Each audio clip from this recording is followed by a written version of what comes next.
तो गाइज यहाँ पर सेकंड अच्छा खासा रिस्पांस मिला है। एपीजे सुरेंद्र पार्क का जो आईपीओ ओपन हुआ है, तो फर्स्ट डे तो यहाँ कम रिस्पांस था, लेकिन सेकंड डे अगर आप यहाँ पर देखेंगे तो अच्छा खासा सब्सक्रिप्शन भी हुआ है और ऑलरेडी फुल सब्सक्राइब भी आईपीओ हो चुका है।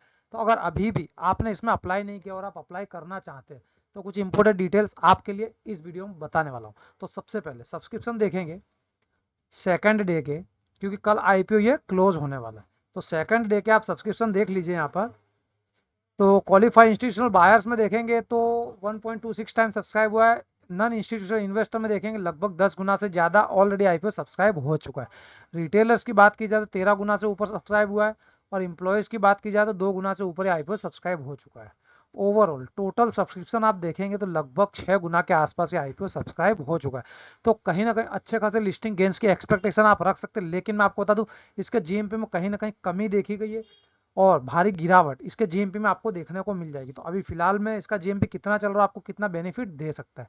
तो एपीजे सुरेंद्र पार्क होटल्स का आईपीओ का जीएमपी अभी 35 रुपीज के आसपास चल रहा है।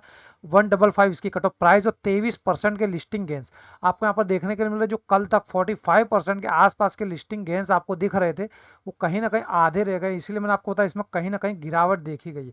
तो अगर आप एक लोट के लिए इस आईपीओ में अप्लाई करेंगे तो 96 शेयर्स का एक लोट रहने वाला है और 35 रुपीज के आसपास की जीएमपी चल रही है। तो एक लोट पर आपको आज की तारीख में 3360 रुपए के आसपास के लिस्टिंग गेंस मिल रहे हैं।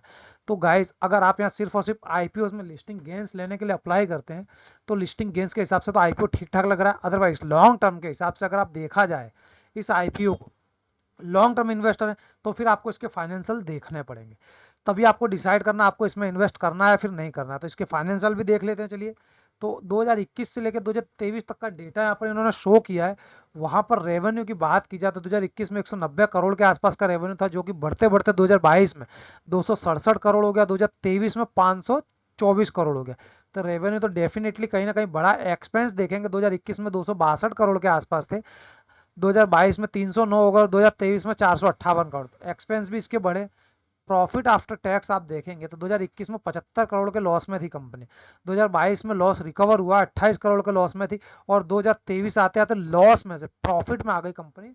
48 करोड़ रुपए का यहाँ पर प्रॉफिट हुआ है। तो आप देखेंगे लॉस में से प्रॉफिट में, अगर कंपनी का कामकाज क्या है, होटल कारोबार, 5 स्टार जो होटल्स होते हैं, रेस्टोरेंट होते हैं, रेस्टोरेंट चेन्स होती हैं, उनको ये ऑपरेट करती है कंपनी। तो अच्छा खासा इसका आपको यहाँ पर आने वाले समय में भी प्रॉफिट देखने को मिल सकता है। तो चलिए यहाँ पर कुछ इंपोर्टेंट डिटेल्स पर नजर डालते हैं।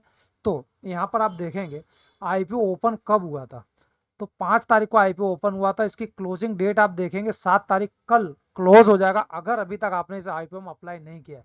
अगर आप अप्लाई करना चाहते हैं तो कल लास्ट दिन है, तो कल तक आप अप्लाई कर सकते हैं। आईपीओ की साइज देखेंगे तो 920 करोड़ थी, इसमें से फ्रेश इशू 600 करोड़ रुपए का, 320 करोड़ का ऑफर फॉर सेल है, यानी प्रमोटर्स, कंपनी के प्रमोटर्स यहाँ से अपनी हिस्सेदारी बेच करके जाएंगे।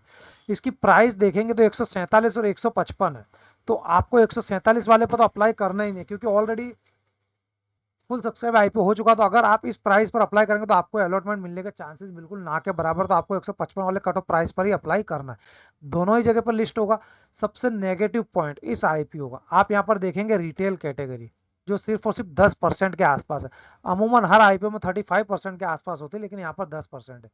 क्यूआईबी कोटा आप देखेंगे 75% रिजर्व, एनआईआई कोटा देखेंगे 15% के आसपास है। इसके साथ साथ अगर एक लोट के लिए आप यहाँ पर अप्लाई करते हैं, जैसे कि मैंने वीडियो के शुरू में आपको बताया, आप रिटेलर हैं और एक लोट के लिए अप्लाई कर रहे हैं, तो आपको कितने शेयर अलॉट होंगे 96, जिसके लिए 14,880 रुपये आपको यहाँ पर पे करने होंगे। मैक्सिमम लोट अगर आप लेना चाहते हैं तो 13 लोट ही ले पाएंगे, जिसमें 1248 शेयर्स मिलेंगे। 1,93,440 रुपये आपको पे करने होंगे। अगर आप एचएनआई कैटेगरी में अप्लाई करते हैं, स्मॉल एचएनआई में, अगर आपके पास फंड है और एचएनआई कैटेगरी में अप्लाई करते हैं, तो मिनिमम 14 लोट के लिए आपको अप्लाई करना होगा। 1344 शेयर्स आपको अलॉट होंगे, 2,08,320 रुपये आपको पे करने होंगे।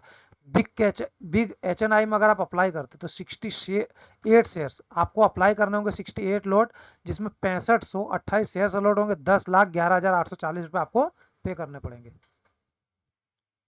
तो एंकर इन्वेस्टर की अलॉटमेंट आप देखेंगे, एंकर इन्वेस्टमेंट की अलॉटमेंट तो 2 तारीख को हो गई ओपन रिटेलर्स के लिए, 5 तारीख को है, 7 तारीख को क्लोज हो जाएगा। जो इसकी बेसिस अलॉटमेंट है रिटेलर्स की, वो 8 तारीख को इसके अलॉटमेंट स्टार्ट हो जाएंगे और 9 तारीख को आपके रिफंड स्टार्ट हो जाएंगे अगर आपको आईपीओ नहीं मिलता है तो। और 9 तारीख को इसके शेयर्स आपके डीमेट में क्रेडिट कर जाएंगे। फाइनली आईपीओ की लिस्टिंग डेट यहाँ पर 12 फरवरी आपको देखने को मिल जाएगी।